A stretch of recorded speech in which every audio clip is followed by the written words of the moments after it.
Cost containment, we've done multiple. Okay. So. Does the, okay, but the agreement doesn't speak to like any requirements on numbers of trainings or anything like that, I don't think. Is that correct? Okay. He was just talking about limiting the number, or does the contract limit the number of people that can attain these? Yeah, or specifically on something like a fire inspector, if there's a need for 2 people to have designation, and now everything's covered, then what happened? I mean, we're still gonna have to pay for more if 5 people get the designation. So, I mean, maybe I'm just thinking that it would be good to have kind of a limit based on the need, and maybe, but and backups or something like that. But that's just a Well, thought. Coming from the position that you said you were a city council person before, now you're city manager or interim? Yeah, interim city manager. Yeah, so what happens a lot of times is these numbers in larger departments are dictated by language, but your department here only has, what, 28 firefighters? Current. 26. So, the limit, the number of firefighters that you have on a department assigned to specific divisions, you have suppression, which is like your main operations portion of your department, and that's where the majority of your firefighters are going to be, probably, I would say 85 to 90% of them. Then from there, who's left, it would be in different administrative positions, like fire marshal or fire prevention division may have a fire marshal, assistant fire marshal, inspectors, depending on the need and the desire for those particular cities. So I think that Mark had mentioned that they're open to suggestions and counter proposals, but usually the size of the department dictates to who's going to be there. So right now there's no limitation, but then by the same token, there's only one person doing it. One person that has it. So Do you guys have like actual numbers for fire inspections that? That would be more on his part. Yeah. We're operations, that'd be more to the fire marshal. But when you're telling us that there's a need for more fire inspectors, where are you getting that from? From the fire marshal. From the fire marshal. Okay. And did you get that figure or to As far as the number of propose buildings that today? need to be inspected, Yeah.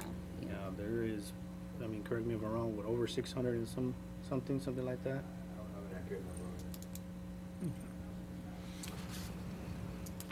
We used to have an accurate number, now there's, 2 years ago we had one, but Yeah, I'm just a lot wanting of, to get businesses close current- and then open current back up and they don't info. update it with the If city. you guys are saying need more fire inspectors, I just want to see if you all also pulled the numbers to justify that need, that's it. I mean, if you're telling us what is true, that I get it, but if you could back it up with some figures, that would be excellent on our side.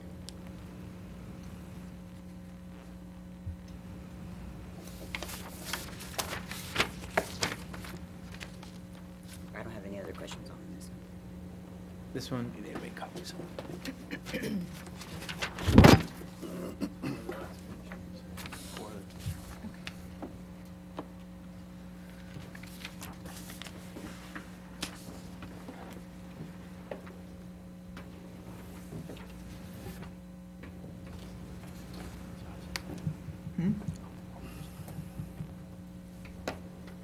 I can do that.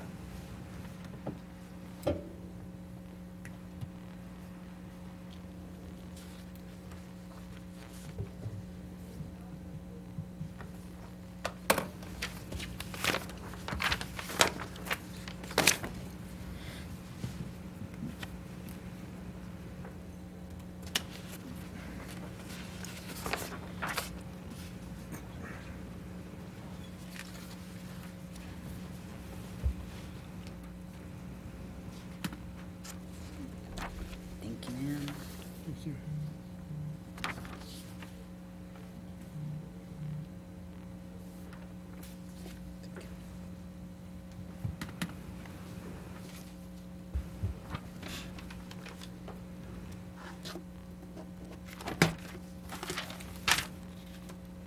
You have those? Yeah. I give them Okay. We're proposing a new article, appointment of an assistant chief, fire chief, effective October 1st, 2018. The fire chief at his sole discretion may appoint from the staff of the department an assistant fire chief. A firefighter appointed to the position of assistant fire chief must have been employed by the department for at least 5 continuous years and immediately below the appointment hold the rank of lieutenant or above. The appointed firefighter shall serve at the pleasure of the chief and may be demoted to their previously held civil service rank without cause. The assistant chief can help with administrative tasks, also become the department's training officer. This position can help with the emergency management role or possibly fill the position which is currently held by the fire chief. Doing so will greatly help out the department in the sense that the chief or the assistant chief can focus their time solely on the fire department and the other on the overall safety of the city. The chief is obligated to fill this rank in compliance with Texas Local Government Code 143.014.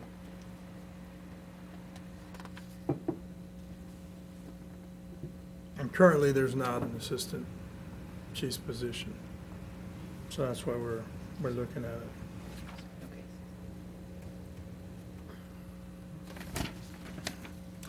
And I'm gonna have to step away for about 5 minutes. Is that okay? You guys good with that? I'm Yes. gonna Take a quick 5-minute break. Currently, there's not a position that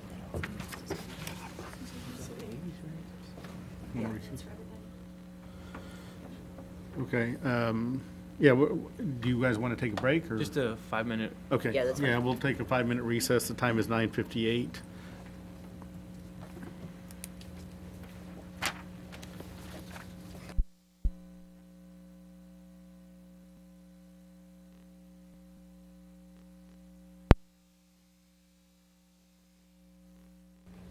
In addition, in Article 18, Section 1, sick leave for employees covered under this agreement shall be in accordance with Chapter 143 Texas Local Government Code, except as otherwise specifically provided for in this agreement. Beginning October 1st, 2018, the city shall buy back at the firefighter's discretion up to 18 accrued sick leave days, which each day is 12 hours, per year on a 1-for-1 basis at the firefighter's regular rate of pay, provided that the employee requested the buyback in writing on a form provided by the city, and that the employee has a balance at that time of more than 648 sick hours in their sick leave bank. The period to request buyback of accrued sick leave shall be from the first business day of August to the last business day of August. The employee shall turn in this form to the city, and the employee shall then receive a copy of it.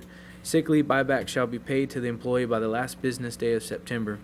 The total amount available for sick leave buyback under this section shall not exceed $25,000 for the first fiscal year, and shall be capped to increase 5% per fiscal year thereafter. Sick leave buyback shall be based on seniority in the Alice Fire Department. The city shall distribute funds owed under this section as cash or as contributions to a firefighter's deferred compensation plan, or as otherwise directed by the firefighter. TMS contributions shall be made on all payments under this article. We feel this will help the city help decrease the unfunded liabilities that are incurred with accrued sick time. The city will only have to set aside a certain amount of money every fiscal year to buy back time, and when that money runs out, they will not have to buy back any more time during that fiscal year. In the event not all the money in the sick leave buyback program is used, the money can go back to the general fund, or if the city chooses, they can put the money aside for the next fiscal buyback program. It will be entirely up to the city on how they want to handle that. We also feel this program will reward employees who consistently show up to work. Employees with less likely will be less likely to use sick leave in order to increase their balances to more than 648.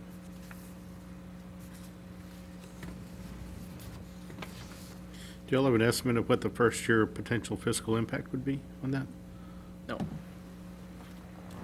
Have any of these proposals been costed out, the additional positions and everything else, financial impact to the city?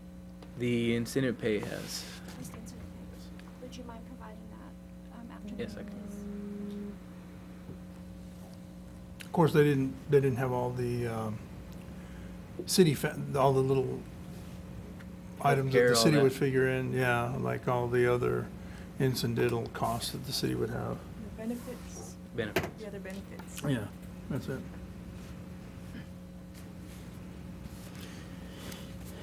And regarding the sick leave buyback, we probably need the assistance of the city in regards to numbers. To do that properly, we'd have to know what sick leave is available for each employee in order to give you an accurate number. Because the proposal is an individual has to have a certain amount of bank before. And so when they asked me about justifying it, I said, well, we'll just talk to you guys here at the bargaining table. Because I didn't want them just coming up here doing an open records request on all this information, because some of it is kind of, maybe it's got individuals' names. So we wanted to make sure that we just make sure, like what Diana just asked for, you guys have that number. So you could look at on your own, see what those numbers are without us having to have it and having everybody's bank number. So that's why they don't have that particular. No, I was just curious on the, with the potential first fiscal year, 25,000 would, does anybody know if people would, any firefighter would be close to that? from your conversations? There's we have that. Probably roughly 10 That could. that would be eligible for it.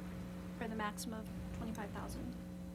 Yeah, That's 25,000 for the whole group in general. Department. That's So what I was gonna only ask. one Just, if I had the amount, I could sell back 18 days. He had the amount, he could sell back, and you have to have more than 648 to even be Right. eligible to sell back. so the exposure to the city would be. Is only limited to 25,000. 25,000. Based on seniority and as requests come in. So if, say, everyone in the department turns it in, say they were all eligible, it goes by seniority first, the most guy with the most years of service in the fire department, to where some of the younger guys might get kicked out because they're not senior. And the 25,000 figure, where did y'all get that from? Just to have a set number to help the city out. Instead of just saying every employee is eligible to sell back 18 days. At least with the 25,000, there's a set number. It's not gonna change it's gonna change obviously every year, 5% increase, but we might only sell back 10,000 total as a department, and you're left with $15,000 that you had set aside that you didn't have to spend. That's a maybe, no, it's not. That's a maybe. yeah. Everybody's gonna wanna sell back.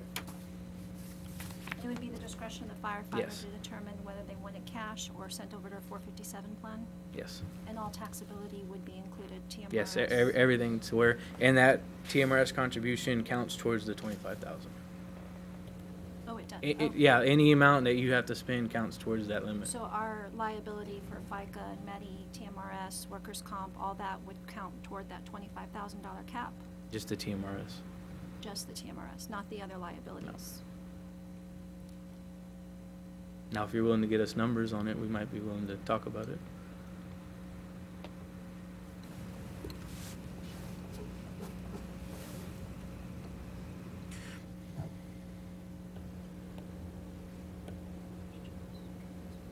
Yeah, you're talking about like Please go ahead. on the 765 versus on the tax side?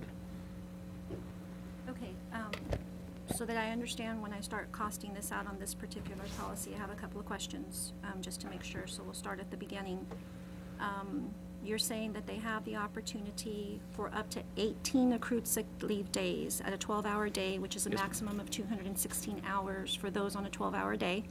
Those that are on an 8-hour day would Or have an 8 8-hour hours. day. Okay. At no time can the balance drop below 648. No, they have to have 648 so they can drop to the 400 or whatever. In order to be eligible. In order to be eligible, you have to have that amount. So A bank of 600. if they sell the full amount, it would be 648 minus 216. So what's the minimum they can keep in their bank? Let me pose that question. And the reason I'm asking is because I'm thinking on the HR side, FMLA, guaranteed leave, and paid leave under that.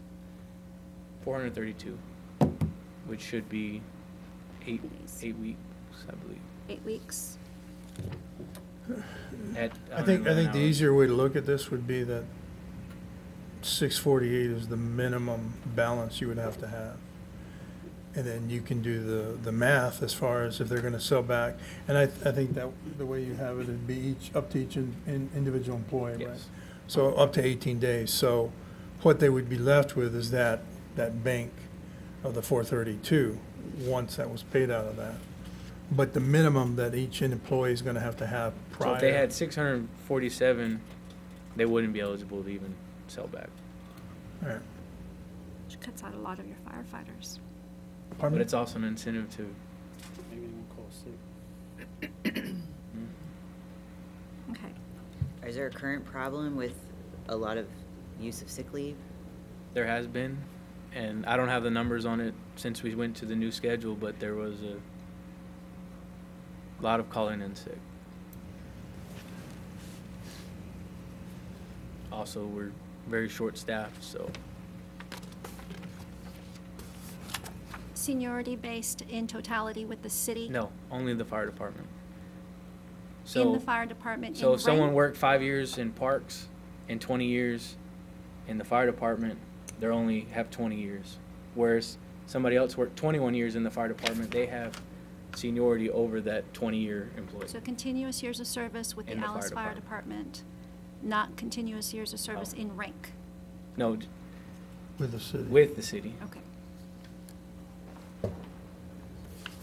So, in other words, someone couldn't have worked 15 years in parks, transferred over, and only did 1 year, and he's more senior than a guy that's been in the fire department 10 years. When he's only been in the fire department 1 year. So it's just time with the And fire, yes. despite rank? Yes, despite rank. And the 5% increase would mean 25,000 the first year, following fiscal year, 5% on top of that, so Yes. forth and so on. Yes, ma'am. Okay. But that's not taking into account the payroll taxes, so the liability, the max liability is would be the 7.65 times on our end and on the employee end.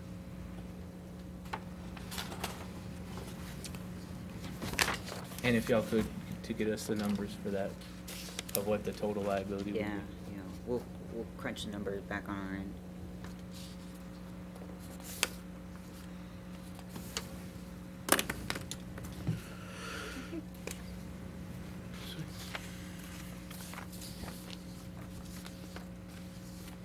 If the city was to consider this, considering that some of these banks are gonna drop no less than the 648, and the maximum that they would be allowed under 143 is 90 days, which is 1,080 hours, I'm curious why that particular number? I'm just Just, we wondering. felt, because that's roughly over 2 months of time, so if they're sick longer than that, something's obviously very wrong, to where they might need to use sick leave bank.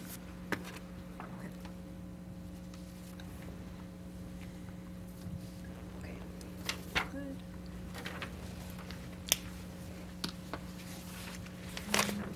And this is just a proposal, just, No, we're, definitely. that's why we're here. I think, more eyes on an item and certainly more facets of how something's implemented helps make a better proposal in the long run. So any kind of feedback on it and recommendations and that sort of thing, any considerations worth going back and forth on.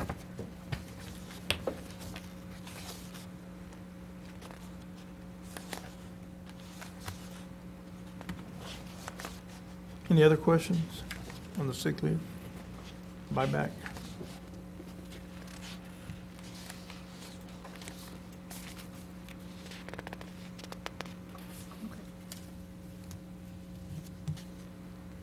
I'm gonna skip ahead an article real quick to Article 26. Callback procedures. I believe, I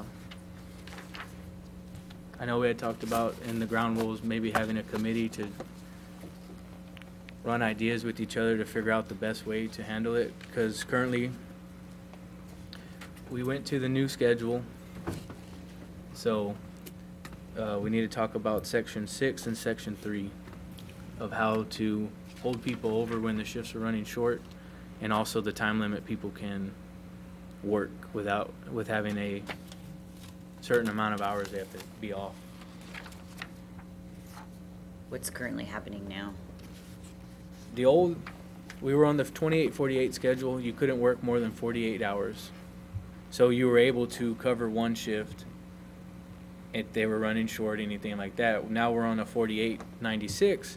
We're already at the 48 by the time we get off shift. So if a shift's running short, which the city and us, we both, I guess, agreed. Donna wasn't there for that one. It was ran by to where currently right now we're working 72 hours straight, and then we have 24 hours off before we can work again. So we need to change that to make it more in line with the new schedule.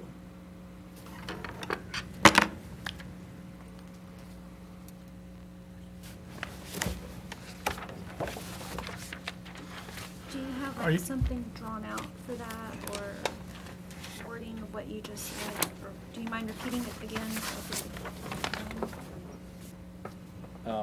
We have a little bit, but it needs to be worked out. No, the old one was, no employee will be permitted to work in excess of 48 straight hours without an intervening period of at least 24 hours off. These provisions may be waived in a case of emergency. We're Okay. proposing, no employee will be permitted to work in excess of 72 straight hours without an intervening period of at least 24 hours off. These provisions okay. may be waived in a case of emergency. Okay, I get it. But we need to either form a committee and discuss the mandatory holdover. Okay. Do you know the history of that, Rebecca? I don't know the history of the mandatory holdover, no. Okay. Yeah, because that was agreed to by policy change. That was an SOG change. Yeah. The mandatory holdover was an SOG change that got incorporated into the agreement? No, we had our old one, which was to work with the 24/48. Okay, Well, now that we're on the 48.96, you can be held over one of those 2 days, your first 2 days that you're off. So it just needs to be worded, because the way it's worded is, we need to make it more in line with what the SOG says that we have made. Basically, we're saying the language in here goes to this contract. It's for the old It's a binding schedule. contract, so if I'm gonna go by this contract. So Right. what the SOG states doesn't pertain to me because my contract says different. Is basically what he's saying. So the language needs to be changed to go with the SOG. do you have a copy of your SOG? I don't have a copy now. Can I get a copy? Thank you. Is it this one? This one's not the, Is that it? Holdover. This is not what I no. I can make copies. No, this one isn't the right one. have. That's, It's just schedule. We can get it to you, but just so there's not any okay. individuals wanting to cause problems down the road or something like that.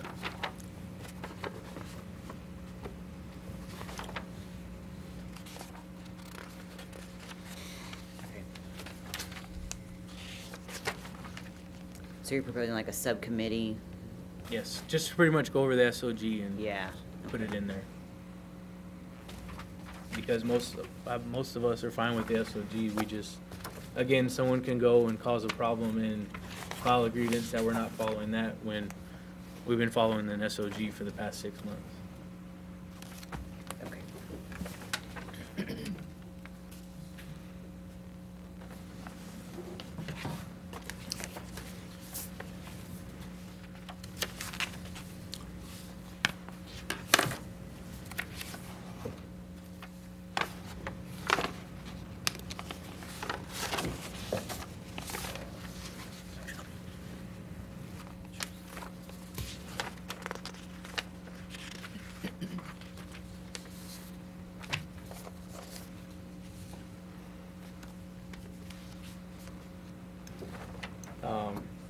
Article 28, miscellaneous provisions. We're just proposing adding another section for all fire stations constructed after October 2018 shall be designed and provided with provisions of NFPA health and safety requirements for fire stations, which, if I'm not mistaken, is emissions, correct? Ventilation of emissions? It's, yeah, there's a lot of, is it the working condition? No, it's the miscellaneous provision. Just adding a section to that is what you're saying? Yes. Can you repeat again, please? All fire stations constructed after October 2018 shall be designed and provided with provisions of NFPA health and safety requirements for fire stations. I don't know if And you if- want to make copies. Yeah, and if you wanna be a little more specific on what it is, we will be more than glad to get you those NFPA requirements. But they're under the, their NFPA here in Texas are just suggestions.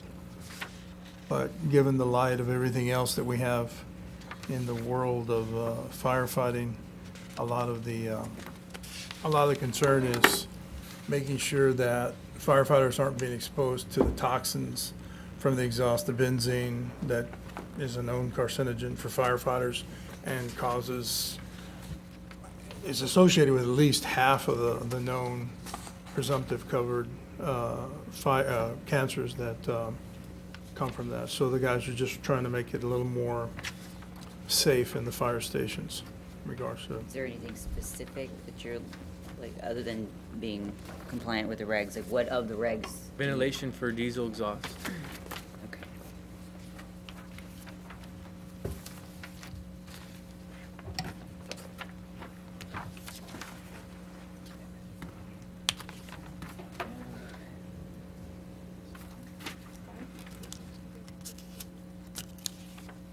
Anything else, like specifics about the regs that you're wanting to specifically implement? You've got ventilation for diesel exhaust. What else are you concerned about currently, specifically?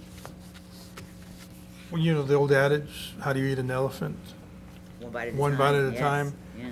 I mean, once you start looking at what the NFPA health and safety issues are, like, you know, we're looking at in some cities, it's far-reaching.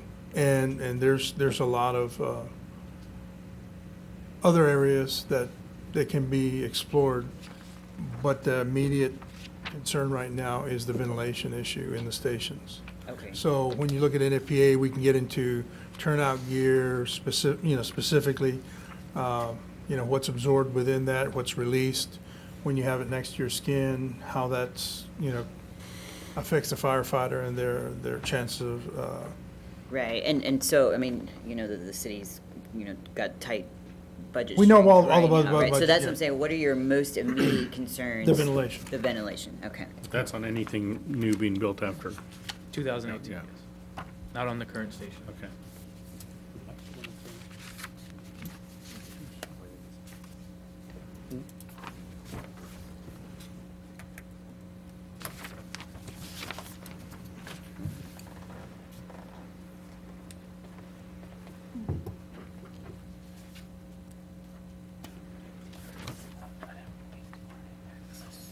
You guys have ventilation system in the station now, right? Nothing at all. So, I mean, in regards to just new design, that certainly would be effective for that, and we can add language to this that would include some sort of addition, it'd be retrofitting in the existing stations by a certain date. But again, the guys are cognitive of the restraints of the budget of the city. They're not trying to try and force the city to do something that they can't afford. But by the same token, you can't afford to continue to expose the firefighters to this kind of exhaust in the station, because it's not only in the station, in the rig room, it's in the station itself, because there's no positive pressure exhaust or positive pressure ventilation within the kitchen and the dormitories in these stations that they have now. So all those products of combustion from the fire engines, when they fire up to go out or they fire up and coming back in, those all leave behind a residue that creates that problem, that issue. So it's more of a topic, and this is a miscellaneous Yeah, provision, a new provision, if you will, I guess. So, we're trying to start a conversation yeah, that's geared towards safety and firefighter safety in particular. okay. Just moving forward on priorities, this one's specifically on the health and safety. What is a priority gonna be, health and safety, or mainly our wages, or when you're coming on, of all these things that you're looking for, which is kind of the most important that you would want? What contract negotiation is for firefighters is not like contract negotiations for digging a hole or building a dam or something like that. What we're bringing forward are issues that are concerns of ours. prioritizing something like wages over something that's safety, it's our belief and it's our contention that firefighter safety is the city's responsibility and liability regardless. To reduce it to be placed in a contract, collective bargaining agreement, it almost makes light of it. And it gives the opportunity to say, well, what's more important? For the city, we understand that it's the purse strings. You know, and you guys have a definitive bucket of money we'll use. Because that's what we always talk about, like buckets of water. We have a definitive bucket of money. The firefighters are bringing these concerns here in hopes of entering into a conversation of how we can accomplish the most with what we have available. Right. So that's, you know, I don't think there's, trying to say, well, the money's more important than the safety issue. I don't think that's, you know, that's our intention. Our intention is say, hey, these are some of the items. And, you know, like I told Rebecca, or said when Rebecca asked the question, is it just the ventilation? Well, yeah, there's other items to firefighter safety and health, but this is kind of where we want to look at and start the conversation with. And that's kind of why I was asking specifically, what are your concerns? And you don't have to just limit it to buildings being passed after 2018, because like Ralph and I have discovered in other cities, we may be able to fix it without even having to address it at all in the budget, Right. or in the contract, or even touch any sort of money, whether it's just moving one piece of equipment to over here, as simple as that. So that's what I'm saying.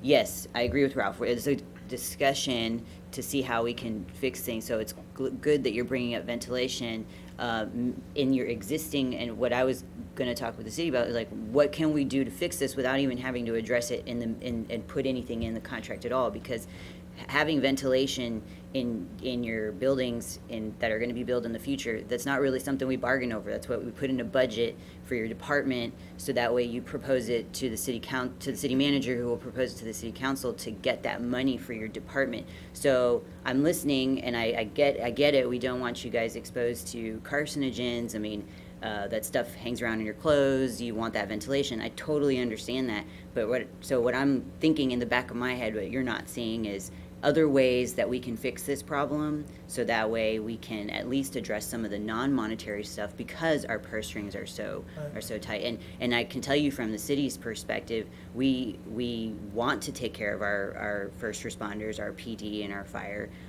The civilians have taken, you know, a 10% decrease and have not received anything. And so we're trying to balance out the entire employees that the city has and take care of basically everybody, but also recognize that you guys have a very special role within the city. So yeah, I mean, we're listening to you. That's what I'm saying. Don't just limit it to ventilation. If you've got other concerns, maybe we can get there, and maybe we can fix it without even having to put it in the contract. So, you know, sometime, I mean, in Harlingen it was boots for some reason, and, you know, we fixed that. So that's what I'm saying. What other things other than ventilation? What other things maybe we can even? And that's why I'm asking, as far as, you know, you're bringing up, a lot of these things are monetary, but now we're talking about something that has to do with the health and safety, and that's what catches kind of our attention is, or is there something we need to do to make it better and safer for our employees? And I'm not just looking at it from the firefighters, I'm looking at it for our entire city staff, but we happen to be talking about the firefighters in this discussion. So that's why I think it's important that we also focus on those things, and some of those aren't necessarily negotiation items. They could be something that need to be done outside of that too. But I don't have any other questions for that particular miscellaneous provision, so if you wanted to move on, I'm fine with that. And then to jump back to Article 19, vacation leave, it's pretty much going to be the same as sick leave with a few minor changes. Section 1, vacation leave for employees covered under this agreement shall be in accordance with Chapter 143 Texas Local Government Code, except as otherwise specifically provided for in this agreement.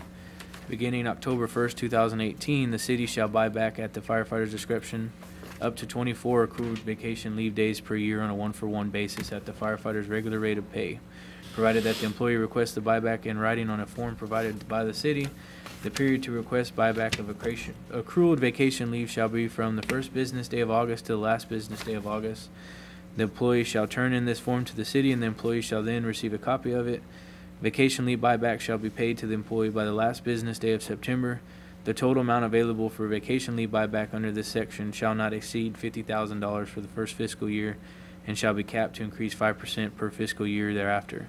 Vacation leave buyback shall be paid based on seniority in the Alice Fire Department. The city shall distribute funds owed under this section as cash or as contributions to a firefighter's deferred compensation plan or as otherwise directed by the firefighter. TMRS contributions shall be made on all payments under this article.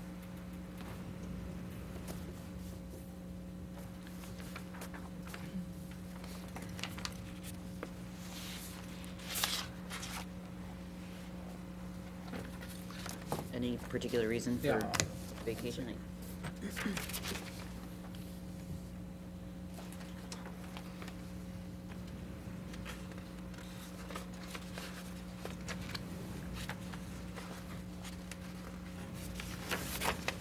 I can cover a little bit of it. You have this amount of money, the topic is unfunded liabilities or whatever.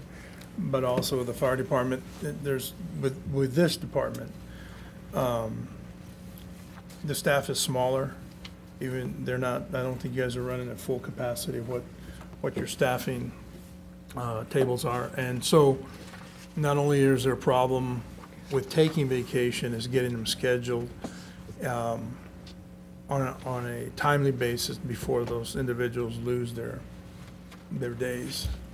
So that's kind of what that kind of was one of the topics that kind of drove this particular issue. Looking for that? Yeah. We feel this will help the city decrease unfunded liabilities that are incurred with accrued vacation time. This will also help decrease on overtime costs due to an individual selling back their time instead of taking time off, which, since the fire department is currently understaffed, an employee taking off means another employee has to be hired for that shift to cover. The city will only have to set aside a set amount of money every fiscal year to buy back time, and when that money runs out, they will not have to buy back any more time during that fiscal year. In the event all the money in the vacation leave buyback program is not used, the money can go back to the general fund, or if the city chooses, they can put the money aside for the next fiscal buyback program. It'll be entirely up to the city on how they want to handle it. Currently, right now, every October 1st, employees who are over the maximum amount to be carried over every fiscal year lose their hours that they are over, or they usually given an extension till the end of the year. We feel this is unfair in that it punishes an employee who comes to work regularly and does not like to take off a lot, and that they are having to take days off they don't want in order to not lose their days, which in turn usually cause overtime or risk losing their hours. We feel this program also rewards employees who consistently show up to work.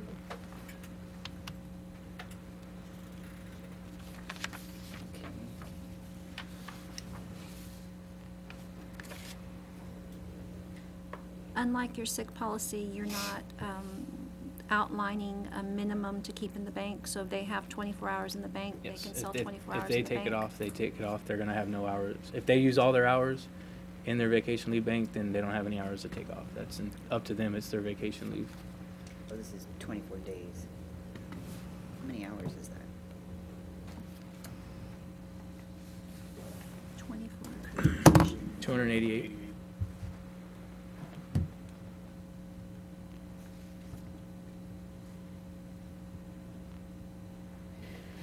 So that way they have a chance to sell them before they get to the maximum limit.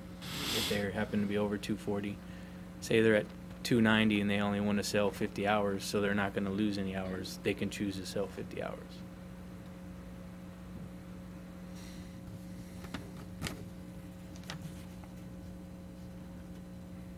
In the $50,000 figure, where did you get that figure? Just the increase in how many days an individual can sell compared to the sick leave. So we increased it.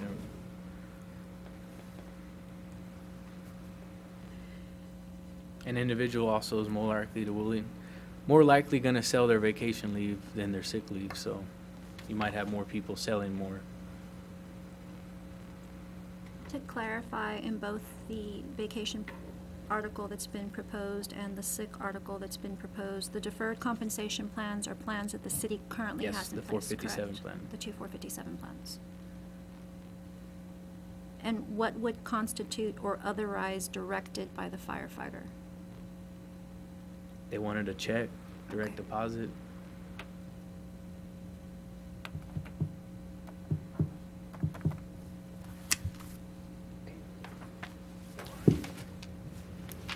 Any other questions? I don't have any, Diana.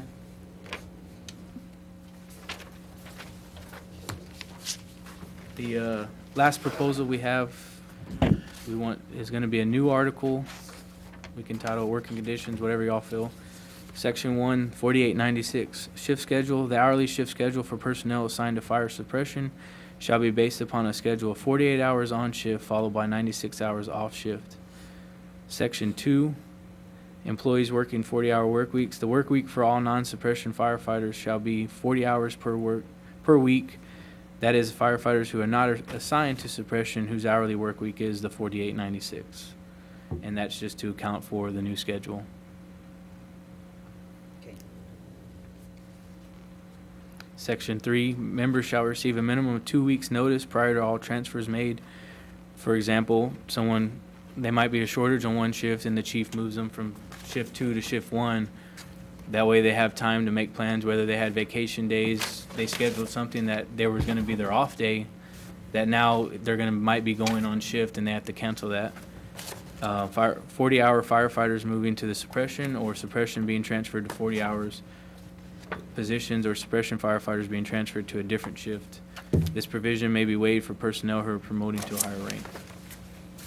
Is there a problem right now with the notice that's currently going on?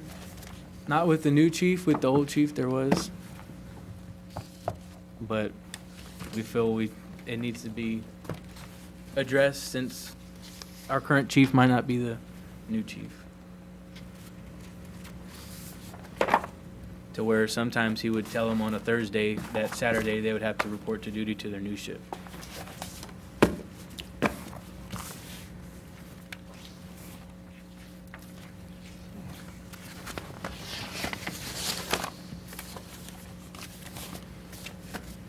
Does that happen often, other than just your scheduled transfer? How does your It- shifts currently work?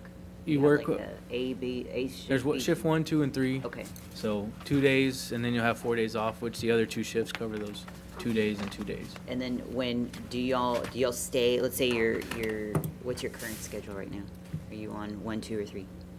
1. One. Does it work in the city like you're at 1 for 3 months and then you get moved to 2 for 3 months, or? And like I said, we have an interim chief right now. The old chief, it would be to where your shift day was a Friday, and this was the 24/48, and he would tell you, report back to work Saturday, the very next day, you're on this shift. There was, to answer your question, there was a little bit of an issue with him moving people around. That's what you're asking, correct? And he would, for a while, he would usually move a different rank every year. So 1 year, he would move all the captains around. The next year, he'd move all the lieutenants around. The next year, he'd move all the drivers around. So And currently now, that's not happening? that's not an issue, but again, he's only an interim, so we don't know if he's gonna be the current chief or what, but we feel it's an issue we need to address for the simple fact that we might get another chief like the old chief. And he wouldn't give proper time for a shift change.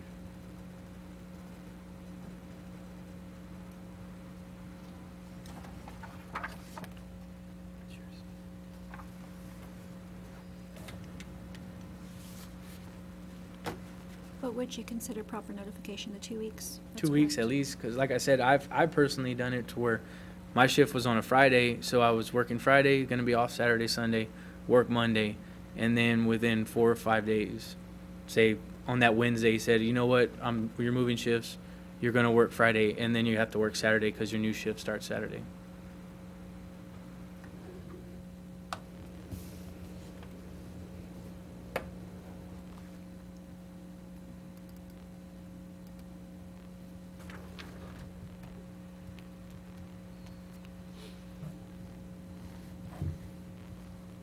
Any other questions on this article?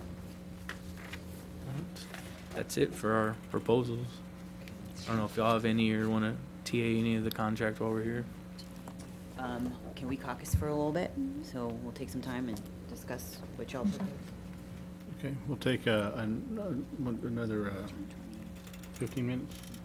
I don't know if you want to put a time frame, but Just leave it. move it Okay, around. we'll recess at 10:44, sorry. No time limit, correct? give us at least 20 minutes. Okay, no, Yeah. that's fine. Just a minute. We'll shoot for 20 minutes. Okay.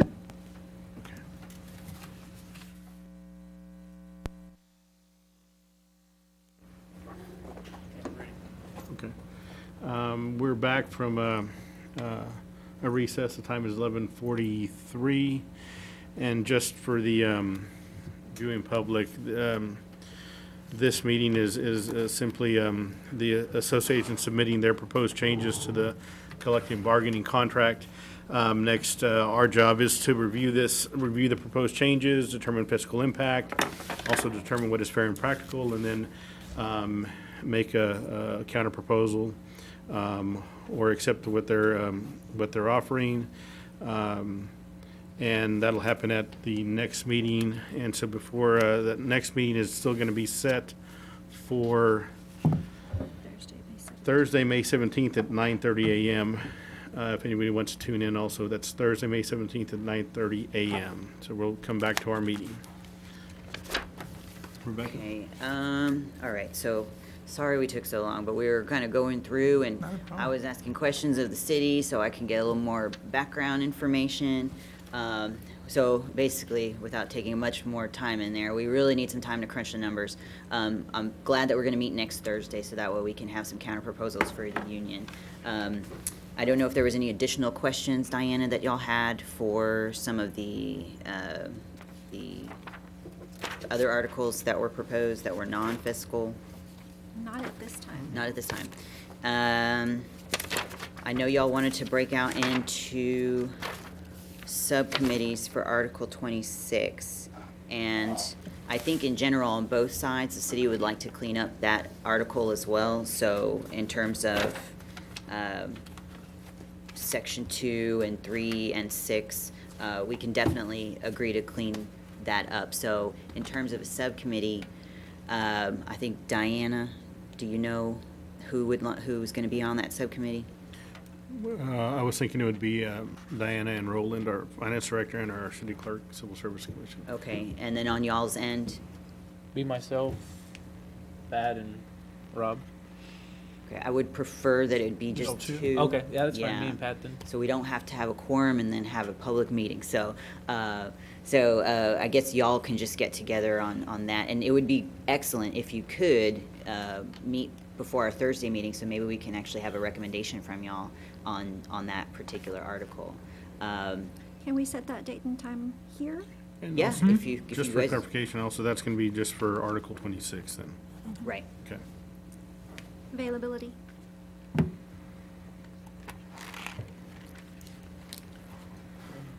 It's a man after my own heart. Hmm. It's in the old, Oh, yeah, 2 pages for a month. old school, I still do that. pen and paper.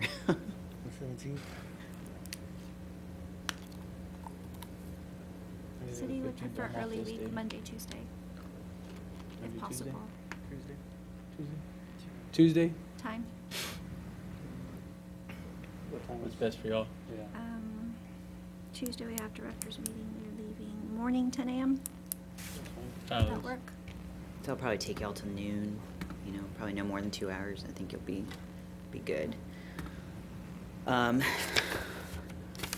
That's basically it for us now. I know we're gonna touch base next Thursday. Well, should we be expecting proposals or counter proposals from you? I think we're gonna try our hardest to get you something probably the day before, but I cannot guarantee it. It's just a week from Yeah, yeah. today, so at the very least, we'll have some figures for you. You know how we like to work off of spreadsheets and our Yeah. Excel sheets, so we'll have that for you next Thursday. We'll meet here. Is that okay? That's fine. After Or the pit, whichever. In the pit. Okay. Okay. Any other business, guys? Not from us. Thanks a lot. All right, well, time is 11:47 and this meeting will be adjourned. Thank you. Thank you all. Thank you. Excuse me, what day is it?